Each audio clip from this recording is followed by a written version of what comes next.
নমস্কার বন্ধুরা, আমি এক্সপ্লোর উইথ মৈত্রেয়ী। আজকে নিয়ে এসেছি অরুণাচল প্রদেশের আরও একটা ভিডিও।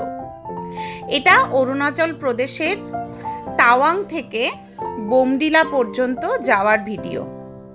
সকালবেলায় একেবারে রৌদ্র উজ্জ্বল একটা দিন, আগের দিনে বৃষ্টি মেঘলা ওয়েদার সমস্ত কেটে গেছে। সমস্ত আকাশ জুড়ে সেই শরৎকালের মতন পেঁজা তুলোর মতো মেঘ ঘুরে বেড়াচ্ছে, পাহাড়ের গায়ে যেন মেঘ চড়ে বেড়াচ্ছে। আর এই হলো তাওয়াং শহর, খুব ছোট্ট শহর। পাহাড়ের ঢালে ধাপে ধাপে ধাপে বিভিন্ন বাড়ি ঘর তৈরি হয়েছে। খুব ছোট্ট কিন্তু ভীষণ পরিষ্কার এবং সাজানো একটা শহর।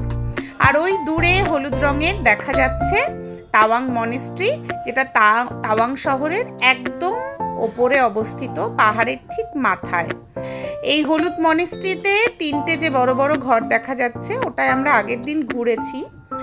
ওখানে একটা প্রার্থনা বা প্রেয়ার হল আর একটা স্কুল ওদের।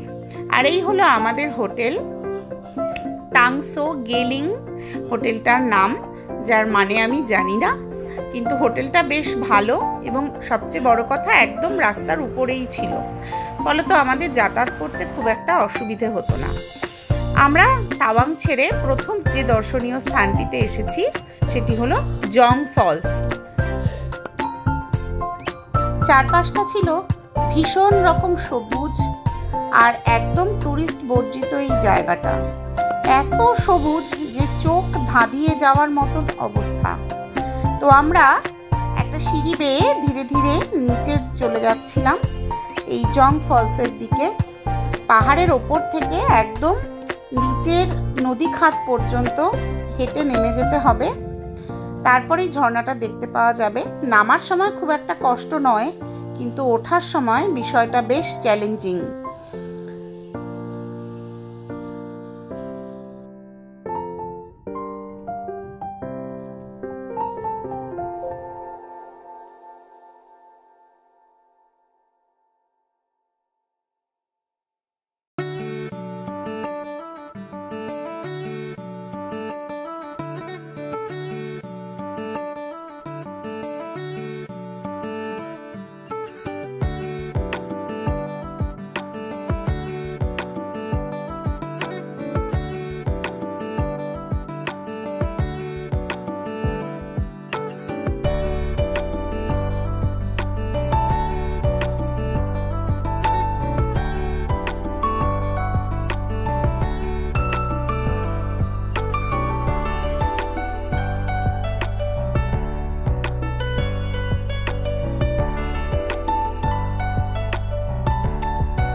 এইবার দেখুন বন্ধুরা, কি অপূর্ব সুন্দর এই ঝর্ণা।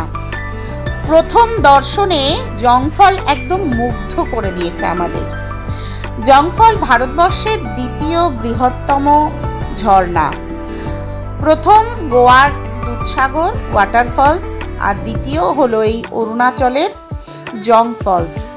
এত বৃহৎ, এত বিপুল, এত চোখ ধাঁধানো যে একদম প্রথমেই হতবাক হয়ে গিয়েছিলাম আমরা। তারপর আস্তে আস্তে হেঁটে হেঁটে আমরা এই সবুজ কচি ঘাসের গালিচা দিয়ে পৌঁছে গেলাম জং ফলসের কাছে। সামান্য কিছু টুরিস্ট ছিল, আর পুরো জায়গাটাই ছিল প্রাকৃতিক সৌন্দর্যে ভরপুর।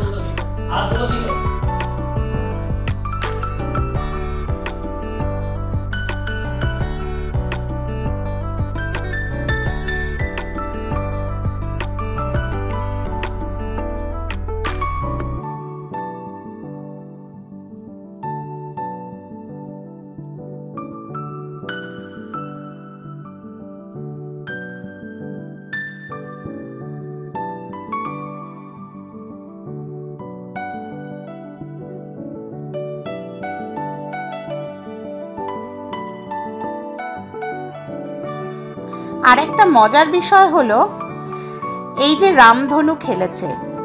আমরা যখন ঝর্ণায় এসে পৌঁছেছিলাম তখন দারুণ রোদ ছিল, আর এই যে ক্যামেরা ধরা মাত্রই রামধনুর 7টা রং সুন্দর করে ভেসে উঠছিল আমাদের ছবিতে।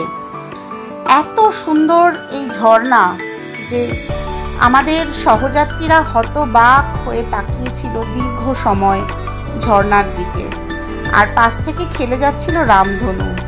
একটা অলৌকিক পরিবেশ তৈরি হয়েছিল। জলটা নিচে নেমে সোজা একটা নদী তৈরি করেছে, এই নদীর নাম জং নদী। আর এই ঝর্ণাতেই 90s কোয়েলা সিনেমার কথা মনে আছে তো? সেই কোয়েলা সিনেমায় মাধুরী আর শাহরুখ শুটিং করেছিল তন্হাই তন্হাই গানটা। ঝর্ণার কাছে এসে বারবার করে ওই গানটার কথা মনে পড়ছিল। এখানে একটা সাঁকো মতন তৈরি করে দেওয়া হয়েছিল, সেখানে মাধুরী দীক্ষিতের বেশ কিছু ক্লিপ শ্যুট হয়েছিল। সমস্ত জায়গাটায় শুধু রামধনু আর রামধনু, ক্যামেরা তাক করলেই রামধনু ফুটে উঠছিল ক্যামেরার গায়ে। আর কি যে সুন্দর লাগছিল, আর ভীষণ মজা লাগছিল এটা করতে। তো এই জলস্রোত অবিরাম তার বয়ে চলা আর তার অদ্ভুত সুন্দর একটা ধ্বনি একেবারে নেশাগ্রস্ত করে দিয়েছিল আমাদেরকে। মনোমুগ্ধকর এই দৃশ্য একেবারে চুপ করে ঘন্টার পর ঘন্টা মনে হচ্ছিল যেন দেখে যাই, এই দেখার কোনো যেন বিরাম না হয়। তো আমি ওই যে ঝর্ণার কাছে গিয়েছিলাম, কিন্তু এত জলের তীব্রতা যে পুরো ভিজে গিয়েছি, আর চারদিকে জলের ছিটে থেকে পুরো একেবারে ধোঁয়া ধোঁয়া তৈরি হয়ে গেছে। আর এই যে জল নিচে নেমে আসছে, দেখতেই পাচ্ছেন বন্ধুরা যে জলগুলো কেমন ধোঁয়ার মতন চতুর্দিকে ছড়িয়ে পড়ছে।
জং নদীর ধারে হেঁটে বেড়াচ্ছি, কি অপূর্ব না?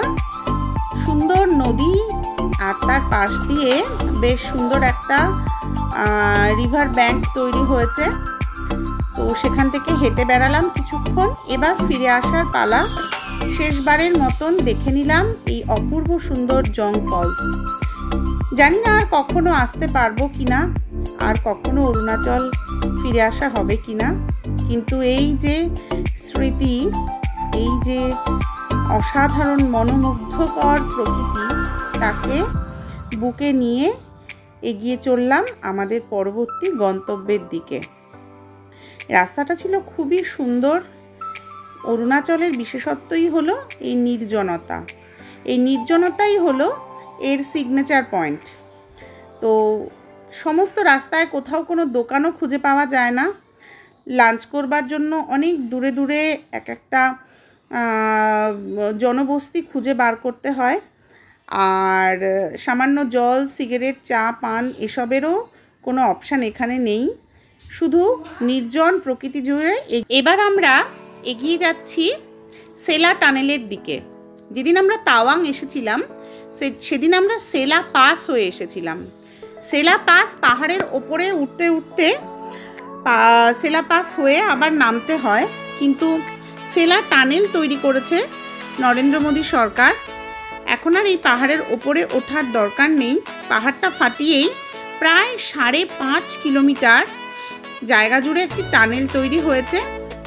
এটিও এখন বোধহয় তৃতীয় বৃহত্তম টানেল ভারতবর্ষের মধ্যে, এবং পুরো টানেলটাই আর্মিদের দ্বারা নিয়ন্ত্রিত। আমরা এখন যাচ্ছি সেই দিকেই।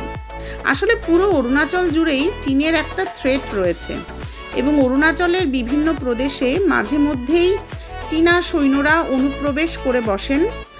আরও একটা খবর হলো 2020 সালে এবং 2022 সালে অরুণাচলের বিভিন্ন গ্রাম থেকে মাঝে মাঝেই বেশ কিছু সাধারণ যুবকরা নিখোঁজ হয়ে গেছেন।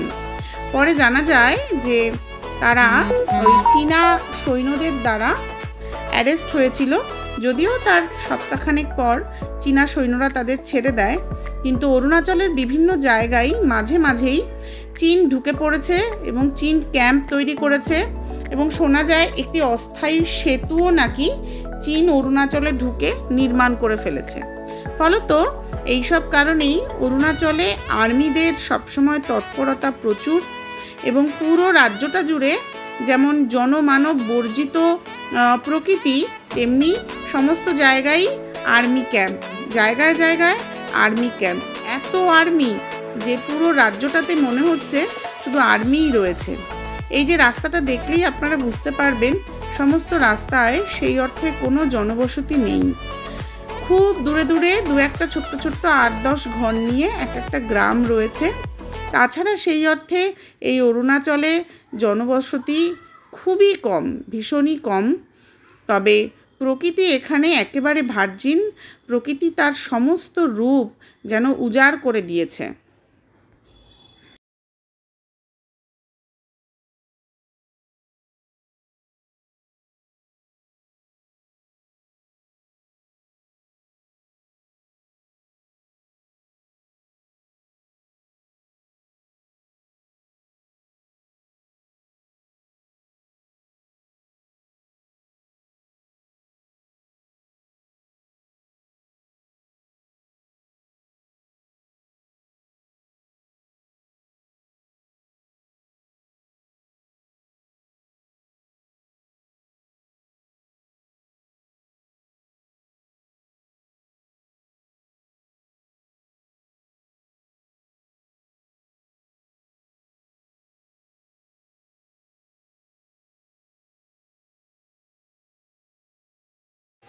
এইবার আমাদের গাড়ি এসে পৌঁছালো এই সেলা টানেলে। সেলা টানেলে এখনো কাজ চলছে, টানেল এখনো পুরো তৈরি হয়নি। চারপাশটা দেখলেই বোঝা যাচ্ছে কাদা, মাটি আর ধুলোয় একাকার। সেলা টানেলের পুরো জায়গাটা ভীষণ চওড়া করা হয়েছে। এই হলো টানেলের মুখ, এখান থেকেই আমাদের গাড়ি যাবে। যেহেতু পাহাড় ফাটানো হচ্ছে সেহেতু প্রচণ্ড ধুলো। মাঝখানে একটি বুদ্ধ মূর্তি বসানো আছে, আর চারপাশটা জুড়ে প্রচণ্ড কাদা আর ধুলোর মধ্য দিয়েই গাড়িগুলো যাতায়াত করছে। দেখতেই পাচ্ছেন কি ভয়ঙ্কর ধুলো উড়িয়ে যাচ্ছে। তো আমরা এবার আস্তে আস্তে এই সেলা টানেলের মধ্যে প্রবেশ করব। মোট 5.5 কিলোমিটার এই টানেলটা, যদিও দুটো ভাগে ভাগ করা আছে। প্রথমটায় 3.5 কিলোমিটার আর তারপরেরটা 2 কিলোমিটার। পাহাড়ের এক প্রান্ত থেকে আর এক প্রান্ত অবধি এই টানেলের মুখ থেকে ঢোকার পরই দুপাশে ঘন অন্ধকার আমাদেরকে ঘিরে ধরল। টানেলের ভেতর দিনের বেলা কোনো লাইট জ্বলছে না, ফলত গাড়ির লাইট জ্বালিয়ে আপার ডিপার করেই এগিয়ে যেতে হলো। আর এত ঘন অন্ধকার, অপোজিট দিক থেকে যে গাড়িগুলো আসছিল তার আলোতে প্রায় চোখ ধাঁধিয়ে আসছিল। তো তার মধ্য দিয়েই আমরা যাত্রা শুরু করলাম। বেশ অ্যাডভেঞ্চারাস ছিল ব্যাপারটা, এবং টানেলটার নির্মাণ যেহেতু সদ্য হয়েছে, চতুর্দিকে কাজ কিছু কিছু এখনও কমপ্লিট হয়নি। তো তার মধ্য দিয়েই আমরা এগিয়ে চললাম। সমস্ত রাস্তাটার মধ্যে ঘন নিকষ অন্ধকার। সামনের গাড়ির পেছনের লাইটটা দেখা যাচ্ছে, আর আমাদের গাড়ির থেকে যে লাইট জ্বলছে সেই লাইটেই সামনেটা দেখে দেখে আমাদের গাড়ি এগিয়ে যেতে লাগলো।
সেলা টানেল পার করে এবার আমরা যে জায়গাটায় চলে এলাম সেটা হলো দিরাং। দিরাং মনেস্ট্রি আমরা তাওয়াং যাওয়ার সময় দেখিনি, যেহেতু আমরা সাংতি ভ্যালিতে ছিলাম, তাই ফেরার পথে আমরা দেখে নিলাম দিরাং মনেস্ট্রি। একটা দিগন্ত বিস্তৃত ভ্যালি, সেই ভ্যালির গায়ে এই মনেস্ট্রি, এবং প্রথমেই একটা স্তূপ খুব সুন্দর করে সাজানো রয়েছে এবং সোনালি এবং সাদা দিয়ে অপূর্ব কাজ করা, চারপাশটা পাহাড়ে ঘেরা। তো তখন যেহেতু বিকেল হয়ে গেছিল, আমরা দিরাং মনেস্ট্রিতে ঢুকিনি, আমরা দিরাং থেকে সোজা চলে এলাম বোমডিলাতে। বোমডিলায় এসে একটা নতুন জিনিস জানতে পারলাম, সেটা হলো বোমডিলায় জলের খুব অভাব। বোমডিলায় নাকি সেরকম ন্যাচারাল কোনো জলের সোর্স নেই, ফলে ওখানকার মানুষরা জল কিনেই তাদের দৈনন্দিন সমস্ত কাজকর্ম করেন। তো আমরা যে হোমস্টেতে উঠেছিলাম সেটার নাম আম্মা হোমস্টে।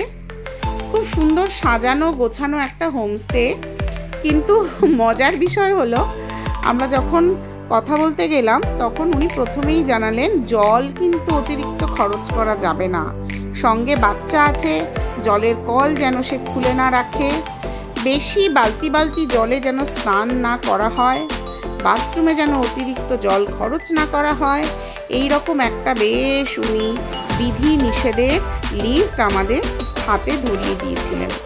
তো যাই হোক, আমাদের বোমডিলাতে থাকতেই হবে, ফলত আম্মার এই সমস্ত বিধিনিষেধ মাথা পেতে নিয়ে আমরা বোমডিলাতে সেদিন সেই রাত্রি থাকলাম। রাত্রে আমাদের জন্য উনি বাজার থেকে চিকেন এনে চিকেন রান্না করেছিলেন, মুসুর ডাল করেছিলেন, আরও একটু সবজি ও ভাজা করেছিলেন। তো ভালোই হয়েছিল রাত্রে ঠান্ডায় বেশ ডিনারটা। আর খুব সুন্দর সাজানো গোছানো ছিল এই হোমস্টেটা, নানান রকম ফুল ফুটেছিল, খুব সুন্দর লাগছিল এবং খুব পরিষ্কার পরিচ্ছন্ন।